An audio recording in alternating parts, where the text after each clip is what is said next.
Magic 89.9. Today's Best Music Magic 89.9. You're listening to the home stretch, your soundtrack to your ride home. I'm Isabel. It is 6:30, and if you guys want to see us live, we are live on kick.com/magic899TV because we have special guests in the Magic Studio today. Not their first time, not even their second. Feeling ko pangatlo na to. We have Madeline in the studio. Hello. Hello. Hi. Welcome back, mga suki. Kulang kayo. Oo nga. Wala Kulang kami ng drummer. Ano pong nangyari? That's it. Nasa tour siya ngayon Nasa eh. tour po. Busy. Yeah, tour Yes siya. pa. Ay, nako talaga. With his other ano most ba? important band. Important band. With his bias na prayo. Yeah. Oh, ayan. Okay, but we have the trio today. They're gonna serenade us in a few. But before that, how have you guys been? Kamusta naman? Kamusta kayo nung umuulan?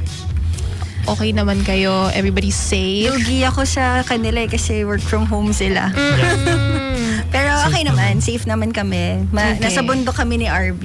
Oh, mahirap kung nasa bundok din kami kung tayo yung binaha. Oo, hirap. Lubog tayo lahat, no? Mismo. Oh, pero how has it been? What has changed since the last time you guys were here? Any life updates? As a band, as a Bukod live? siguro sa nag-gain kami ng weight. Yun nga, magpo-promote kami ng bagong song namin ngayon. Bakit naman nag-gain ng weight? Dahil nag-hibernate ba tayo nung maulan? Siguro dahil bad weather. Oo nga. Siya lang yung nag-gain. Ako, pumayat ako eh. Feeling ko nga, RB.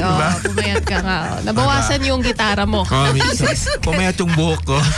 See-through na yung gitara mo ngayon eh. Oo, no? But you guys have two songs na you have for us today. One, let's talk about the first one first. This one was released early February 6, if I'm correct. Akin Ka Kahit Sandali. Na ngayon, you know what? I've realized a trend na mapanloko yung mga kanta kasi masaya yung beat. Maganda yung beat niya, pero the message that's inside the song, it's very yearning. It hurts. So what was the story behind this song? Siguro yung song is about minsan may mga instances kasi tayo na makita mo yung isang tao parang pag tumingin to, akin ka. Ganun. So may mga ganun moments. So tungkol siya doon. Pero inspired siya sa mga waiter talaga. Kasi pag may mga Waiter na. pag tumingin ka, Kuya, akin ka. isa pa Kuya, masising. tawagin kita. Parang ganun. Then, pero joke lang. Pero yun nga, yung mga 5 seconds lang na tawag dito na parang pag tumingin to, akin to. Hindi lang naman, kumbaga, very general siya. Kasi nangyayari siya all the time. Kahit hindi mo naman talaga siya. Oo, parang mga crush sa tren, mga MRT ganun. crushes, commute May crush. mga ganun pala, MRT crushes. Commute crush yata. Yung parang sabay lang kayo laging dumadaan pero nakita mo yung lanyard niya, ibang school pala. Tama, Sa tama. Ligarda siya bababa, rekto ka pa. Ayun. Ganon yung mga so it's one of those, it's parang, it's like serendipity na you see somebody and then you'll never see them again. Pero pagka sandali lang, sumaglit ka sa akin, akin ka. Tapos after wala na, okay na. Meron ba tayong ganon? Do you have an experience na you were just walking around and then you see somebody na parang, or pamilyado na tayo kaya tahimik na tayo ngayon? Siguro nung high school. Ayan, ganun. tama. Lahat naman ata pinagdaanan. Pinagdaanan, yes. High school, no? High school talaga. Mukhang kalakasan mo yun, RB. Oo, medyo stalker nga ako dati eh. Yung parang, pauwi na ba siya? So, susundan ko siya from a distance. Ganun. Tapos, sisiguraduhin ko lang na nakasakay na siya pauwi. Tapos masaya Mas na tayo romantic, na. sobra ganun. Yung parang, Bantay. Totoo, RB. ganun. As in, sobrang akin ka kahit sandali pala yung Oo, moment yun talaga. na gano'n, no? Ganun talaga. Sinusundo mo ng hatid. Yun ganun. Tama, miss. Pero, Ganda yun, pero para sa kanya, kinakabahan na siya kasi hindi na kaya itong taong sumusunod sa akin. Hindi naman ata niya alam. Punasan ka ba ngayon? Wala. Kung Diyan nasaan ka ka na man lang. ngayon, Diyan ka na lang. ating nakita ko sa jeep. Okay. ganun. But how long has this song been in the making? Was this a new song or was this something that was in the vault for a while? Medyo nasa vault siya. In a while. What made it so na today or now is the right time to release the song? Very, timely kasi pag pansin ko sa mga kanta ngayon, parang ganun siya eh. Parang title pa lang, parang, uy, nakakahook yung title. Kasi ako personally, yung title minsan tinitignan ko. Parang, tignan ko nga to. Ganun. Not unless kung kunwari sa Spotify or sa radio, dire-diretso lang siyang tumutugtog. Pero kapag talagang nagsisearch ako ng mga song, sa title pa lang, nakuhook na ako sa title. So, parang sakto siya, yung song din, relatable siya. Kasi ang dami rin na mga, nakikita ko na sa mga reels, yung mga kwento-kwento lang about sa mga, ano tawag dito? Yung mga simple lang na nai-love ka. Kala ko yung mga Chinese drama eh. Chinese, yan. Uy, aminin ko tuwing it's not, I know, you know what? I know all the surge of AI and all that, but my guilty pleasure right now is when I see the AI stories, not gonna, they get good. Diba? They're getting good. Yeah. Right? Galing eh. Oo, yung lolo ko at saka lola ko yung nahuhook sa Chinese drama. Nagugulat na lang ako, Chinese na yung pinapanood nila sa Facebook. Medyo, hindi ko mapaliwanag sa lola ko, hindi totoong tao yan. Oo, pero sa kanya yun ang aking kakahit sandali. Si Coco Martin din ang isa sa mga paborito ng lola ko. But anyways, I digress. All right, we want to hear the song because I feel like you gotta hear it and you gotta experience it for yourself. So once again, we have Madeline with her first song, Akit Ka Kahit Sandali, on Magic 89.9.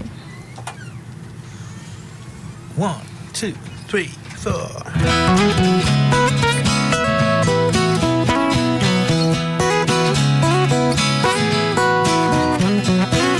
Di ka naman yung tipo, pero ba't nandito? Di maalis sa isip, wag kang magulo. Wala na akong pakialam, basta't ikaw. At sa isang iglap, minsan lang darating ang isang pagkakataon. Okay na sa'king gusto mo rin ako. Sinisiguraduhin ko lang ngayon, akin ka kahit sandali.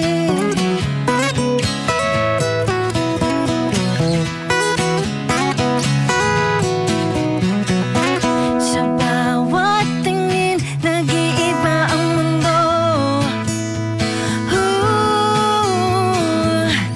Parang sumpa din na basta makalayo. At dahil andito ka na, akin ka. At sa isang iglap, parang ayaw na kitang mawala. Minsan lang darating ang isang pagkakataon. Okay na sa'king gusto mo rin ako. Sisiguraduhin ko lang ngayon, akin ka kahit sandali.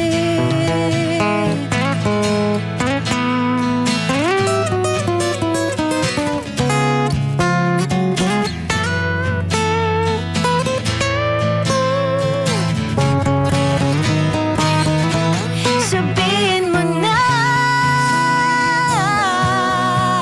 habang kaya pa. Itong mga oras di na mababalik pa. Akin ka na. At dahil andito ka na, akin ka.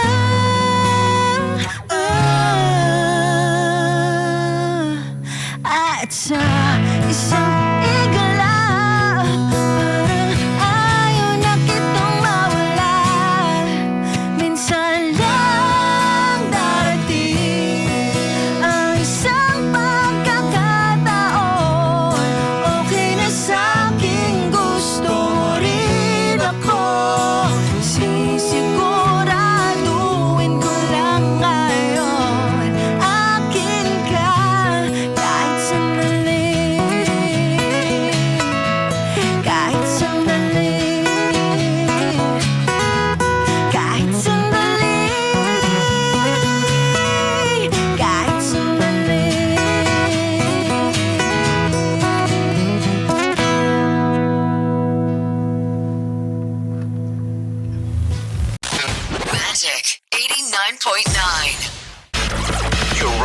just got better with JJ and Isbel, the home stretch. Today's Best Music Match K9.9. Once again, we have Madeline inside the studio. First song of their performance, Akin Ka Kahit Sandali. This one is the acoustic version. Yep. Guys, you have to listen to it in full because the guitar riffs in the song make it all the more special. Now, I want to talk about the newest song kasi speaking of guitar riffs, unang kinig pa lang for me, the newest song that you guys have, which was Di Mapigilan. The first guitar riff, it reminds me of yung song ni Taylor Swift na Style. Oo nga. Yung palang parang, tama ba yung pinapakinggan ko? But parang nalito ako. Sabi ko, so I want to know, with the music-wise naman, how it was constructed and how you brought together all the different elements of the song. For this song, itong Di Mapigilan, ang naalala ko si Mads tsaka si Shan, kasi si Shan di naman nagigitara, si Mads minsan lang nagkakagana mag-gitara. So kumanta siya ng melody, tapos si Shan naman parang nagbi-beatbox na ata siya. Beat lang siya. Beat. So pinadala nila sa akin yung audio, tapos nung nagkaroon na kami ng oras para magsama-sama, sabi niya, trinay ko lang siya i-translate into yung na-imagine niya na music. Tapos nagkatugma naman, so nag-record kami ng demo, tapos dumating na yung time na pwede na rin kaming mag full band, so doon namin inareglo lang namin. Tapos that time na kailangan ko rin umuwi ng place sa Zamboanga ako noon, so doon ko siya binuo yung ibang mga elements sa Zamboanga ako. Tapos habang nandito sila, nag-start na sila ng recording, so yung ibang parts ng gitara si Jerome nang nag-take, kasi yun na yung kaya ko for yung may mga few guitar parts nang yung kaya kong ma-record sa Zamboanga. Si Jerome yung ibang parts. So dun sa, feeling ko okay din siya. Yung parang may recall. Kasi parang hindi naman siya totally parang maaalala mo siya kasi nabanggit din ni Nikki yun eh. Sabi niya parang naririnig ko yung naririnig ko yung style dito. Pero alam mo yun, parang siguro meron lang kaming touch ng Taylor Swift na Swiftie fan. Yung I know. intro. Yes, you're the one. I was trying to remember. Sabi ko, shucks, ito ba yung banda nagsabi sa akin, fan siya ni Taylor Swift? I needed to remember because both songs does have that element of guitar ni Taylor Swift. It's a very prominent guitar sound. I think that's why it is close to that. But it doesn't mean na ganun yung tunog. It's just that her songs have a very intense guitar. This one is like a rock Taylor Swift version. Na parang, that's why I remembered yung style. But then when you listen to it in full, then it becomes very different. Yeah. Right? Now we have the message of the song. Walk us through the lyrics, how it was constructed, what was the inspiration behind the song? Yung song was inspired of this Korean drama. I see. You're one of us. Come, welcome. May pinapanood ako na king siya. Okay. King na tyrant siya. And then, nagko-cook yung girl. Ano Alam ko kay yan, drama to? Mamaya share ko. Patago yung kay drama natin. Pero ayun, tungkol siya doon. So, yung king, very stiff. Tapos, masungit. Ganyan. Sobrang hard. Tyrant siya na king. So, nangyari, parang, hindi na niya mapigilan yung feelings niya. Parang, nagiging soft siya dun sa girl. It's a girl. So, ako naman, hindi ko mapigilan kasi sobrang gwapo niya. Ay, Kahit ang Totoo. sungit niya. Napanood mo na ba yung Perfect Crown? Hindi pa. Mag-uusap na tayo ng Korean mamaya. Si Perfect Crown, pinagkaaguluhan namin siya ng nanay ko. Sobrang, it's the best. It's up there. I have yet to find one that trumps it. Truly. We can talk about this for hours. Actually, kontento na ako eh. Ito na lang yung pinunta ko rito. Hey, drama. Oh. But yeah, you know what? It is that feeling. Because sometimes, I may be young, right? I may be young and naive, but you get attracted. It's a kind of event that you're attracted to somebody who doesn't like you at all, right? But also, you try to imagine and put yourself in a place na hindi ako lang makakapagpalambot sa puso niya. Yan. And for all the young girls out there, hindi yun totoo.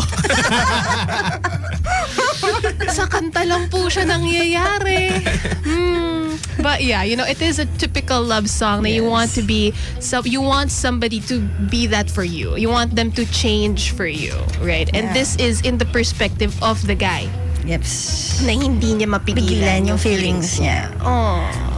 Ganon. So, Is that the type of love? Is that the type of songs na parang what's I forgot what it's called, but what's a love trope that you want to sing about? Like lovers, friends to lovers, enemies to lovers. What's something na hindi nyo pa natatouch on but you want to? Because your songs are yearning or love songs as well. So what's something na maybe in the future parang okay to? for the song? Siguro enemies to lovers. May ganun ba tayo? Pwede ring lovers to enemies. enemies. Tapos Oo. naging lovers ulit. Enemies to enemies. Enemies to enemies. Walang nagbago. Ang Mas maluto. lumala. Actually, nag-war na sila after sa gitna ng kanta. May rock solo dun sa ano. But yeah, it is very interesting as well. And you guys have a certain sound na you have been mastering with your songs. It's like a trademark sound now. Of course, your voice is part of it. But is this already the direction that you guys want to be in? Na ito na, we have solidified the sound of Madeline with this song. Ano ba? For me, sa akin, parang okay lang naman maging as long as relevant yung song. Kasi as much as possible, kailangan mag-level up din Resonate, tayo. yeah. Mag-level up tayo sa music, ganyan. And then, as long as nandun yung touch ng gitara ni RB, bass ni Je, and yung beat ni Shan, and yung boses, kahit ano pang areglo yan, basta yung, ano ba, kumbaga yung parang pinaka specialty. Ano ba tawag doon? Kakanin. Pinaka-heart and Bibingka, soul ganun. ng band. Yes, Pero kanina namin actually napag-usapan sa kotse ni Mads, parang gusto namin maging feel good parate. Oo. Kahit siguro, meron naman kaming mga feel good kahit malungkot. Pero parang gusto namin na siguro yung tunog, parang kahit anong generation pa. Fresh kahit pa rin siya. Fresh pa rin siya pakinggan. Parang ganun yung Isa sa mga nabivisualize. ini-aim. Oo, Yeah. namin. Para kahit pakinggan namin. Kasi nung isang araw nakinig tayo ng may sinadya sa akin na song. Tapos 9 years ago pa to. Tapos parang, nga no, magandang ganito yung gagawin natin talaga. Pero ano lang siya, cover lang yung song na yun. Cover lang. Yung I Love You Always Forever. Oo, ni Donald Lewis. Oo. Tapos kinover siya ulit 9 years ago. Ang ganda. Tapos Oo.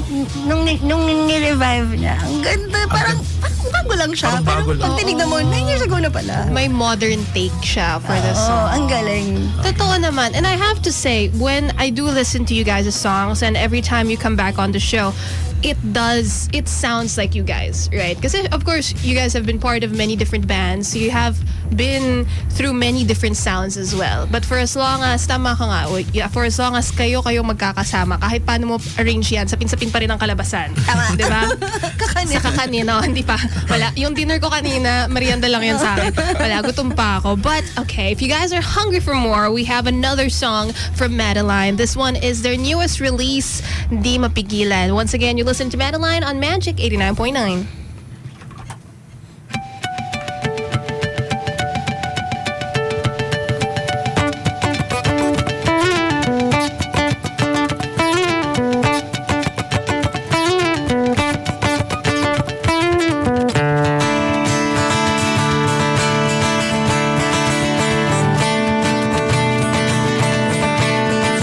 Ikaw ba ay may pagtingin?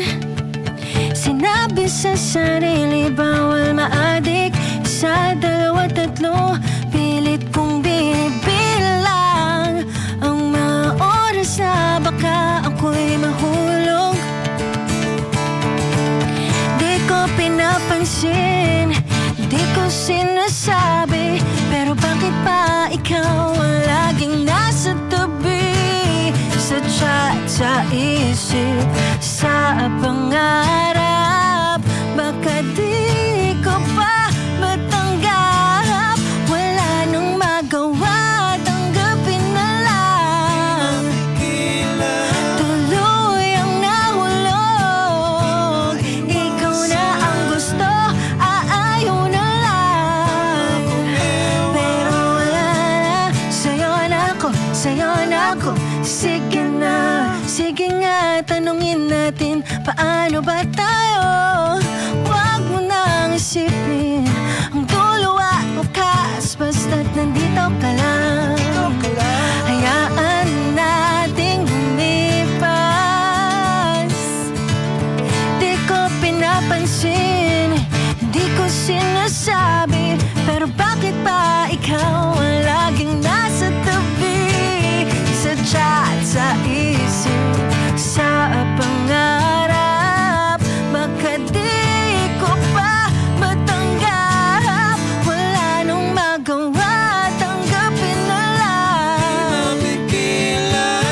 Tuloy ang nahulog, ikaw na ang gusto, ayaw na lang. Pero wala na, sa'yo na ako, sa'yo na ako. Wala nang magawa, tanggapin na lang. Tuloy ang nahulog, ikaw na ang gusto, ayaw na lang. Pero wala na, sa'yo na ako, sa'yo na ako. Sige na. Pipilitin bang lumayo, pero anong silbi? Ikaw ang bida sa lahat ng aking gabi. Sa'yo na tong puso, di ka nahihirap.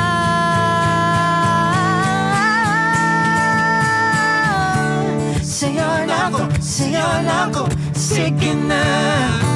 Sa'yo na ako, sa'yo na ako. Sige na. Sa'yo na ako, sa'yo na ako. Sige na. Sa'yo na ako, sa'yo na ako. Wala nang magawa, tanggapin na lang. Tuloy ang nahulog, ikaw na ang gusto, ayaw na lang. Pero wala na, sa'yo na ako, sa'yo na ako. Wala nang magawa, tanggapin na lang. Tuloy ang nahulog, ikaw na ang gusto, ayaw na lang. Pero wala na, sa'yo na ako, sa'yo na ako. Sige na. You know what? I have to say that must be my favorite song so far that I've listened from you thank guys. Genuinely. Nung pinakinggan ko siya, kasi syempre, trabaho, on the way here, usually I listen to my own songs. But whenever I have a guest, I put the discography on rewind. And I do love that song so much. thank you. Not just because of the nostalgia, kasi, I do like myself some Taylor Swift. But I really love the guitar. And I thought, when I saw na acoustic kayo today, sabi ko, paano kaya mangyayari to? Kasi yung guitar yung nagdala sa akin. But then I heard it acoustically. I was like, oh my gosh, I need a version like this. Acoustic. Gawa tayo. Gawa tayo. Gusto ko lahat. Gusto kailangan kong ito kasama na. But genuinely, I do truly love it. Thank you so much for bringing wonderful music into my life and to everybody else's life. Now, before I let you guys go, one last question before I let you promote. What is next for you guys? Is there an EP, an album coming out? Because we have been releasing 2 songs for this year. Patapos na ang taon, Burmans na, Christmas special. Ano pong masusunod? Anong next for Madeline? Siguro single pa rin. Single. Mas mukha kaming masipag pag naglalabas na ng single. Actually, oo nga. Ikaw lang nagsabi. Ikaw lang ang totoo. Mas mukha kaming masipag. Kunwari, gawa ng kanta, diba? Pag album, isang lagay mo lang dyan. Saka sa Spotify, di siya marami. Pagka-album diba? lang. Diba? Pagka-single mo, dami pa lang Diba? Totoo. That's true. Right. So, more singles for you guys. Any sneak peek? Is there anything in the works or pangarap pa lang ba yung mga singles? Marami Marami na line-up. Actually. Marami na. Tambak kami sa originals actually. Aww. Time na lang yung kulang para aregloin lahat Totoo. Piliin yung pinakamaganda or Na yung time, Tsaka yung napapanahon. timing. Oh, I'm so excited for you guys. So excited for more music. I don't know. I really like this song. So for me, for starting off with this one, and if you have more on the way, I'm very excited for the music. And please come back to the show and Sure. promote your songs. I course. enjoy it Syempre. every time Thank that you you. guys are here. Now, before you guys go, invite the listeners to listen to your music. Any gigs coming up, it's your time to shine. Okay. Okay. Okay. Ano ba ang ating schedule? Ito na. August ang 28. ating schedule. Tinar ko pala kay RB. Ayan. So, sa August 28, nasa Backyard Cafe kami sa Taguig. Taguig. And then August 29 sa Ranay Legends Bar and Grill sa North Caloocan. And then September 2, Sari-Sari. Ito yung alam ko tour ng Halera. Sa Makati yun. Yes. And September 3 sa 70s Bistro. And then may mga pa-shoutout kung okay lang. Okay. The Parking Boys Club, Yummy Peeps. Wow, grabe naman. Bawal Chismosa Family, Pandesal Club. Kay Pandesal Club. Ate Shay and kay Chloe. Hello, shoutout sa inyo. At shoutout din sa Yellow Room. And then Shoutout kay Lucas. kay Lucas. Shoutout kay Vince na nasa hospital ata yung lola ngayon. Get well soon. Pagaling Vince, kay Lola. Kay Silver, maraming salamat for always supporting the band. To kay, may nagpapa-shoutout sa'yo. Si ito. Tingnan mo yung Then sa mismong, okay. Kay Silver, hello kay Silver. Kay shoutout sa Jerome. Shoutout kay Mr. Flame Flam. Ayan. Yan. Pamangkin ko yan si Totoo? Lucas. Oo. Ayan, okay. Ewan ko ba't ganyan yung pangalan niya. Shoutout kay Abram. Mga bata Hello, ngayon talaga. Abram. Kay, shoutout daw. Ayan, shoutout sa mga tropang Cavite, tropang South yan. Sila Billy, sila Eman, Edmond, Adrian, and Ferds. May nakalimutan pa ba ako? Si Cedric na nasa Caloocan din ngayon. Shoutout. Sa mga kapitbahay natin, mga kapitbahay dyan sa South Signal. Lilipat na ako sa North Signal. Shoutout para kay Jello Jimenez. Ayan. Sabi niya, mga Lodi, Madeline. Ayan, Shoutout thank din you pala for dun sa listening. sa Nice. Si Carl Ranches. Yan, sila Kuya Rius, sa Kuya Third. Yan, sila Rius Ranches. Shoutout sa girlfriend ko, magpakita ka na. Hinahanap na kita. Hinatid niya kasi Hinahanap ka eh. Nung na Sa ni pating pa lang siya, hinahanap ka na niya. Ano na? Well, thank you so much, you guys, for coming on to the show. Very intrigued. Ano po yung Pandesal Club? Overtime na Oo tayo, nga. pero ano yung Pandesal Club? Hindi ka rin alam. Pandesal Club. Mga fans yun. Pandesal Club. Pandesal Club. Ba't kaya Pandesal? May papandesal ba yan after every gig? Dapat, no? Kung Pandesal Oo yung nga. tawag. Punta naman kayo sa gig, bigyan niyo kami pandesal. Oo. Ayun. Genesis Pandesal, masarap. Advocate ng Marikina City. Oy, Ay, maganda. Genesis. Oo nga. Mapuntahan nga. Right. Okay. Thank you so much, you guys, for coming on to the Thank show. you, 89.9. Apaka-overtime naman. Isabel, Thank you so much. Thank you so Thank you. much. Thank you. Madeline, once again, stream their music. They have new songs coming out. If you like the acoustic, I bet you're gonna like the original more. But that's all the time we have for right now. I'll see you guys in the second hour of the show. Once again, you're listening to the home stretch on today's Best Music. We're Magic 89.9. Magic 89.9.